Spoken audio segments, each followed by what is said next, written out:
ঝঞ্ঝার মতো উদ্যম, মোরা ঝরনার মতো চঞ্চল, মোরা বিধাতার মতো নির্ভয়, মোরা প্রকৃতির মতো সচ্ছল। মোরা ঝঞ্ঝার মতো উদ্যম, মোরা ঝরনার মতো চঞ্চল, মোরা বিধাতার।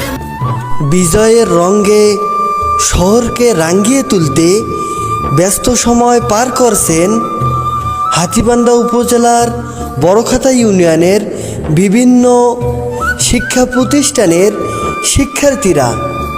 বিভিন্ন দেয়ালে তাদের মনের কথাগুলো, প্রতিবাদী বাক্যগুলো লিখে রাখছেন। তো আর দেরি না করে পুরো ভিডিও শুরু করা যাক।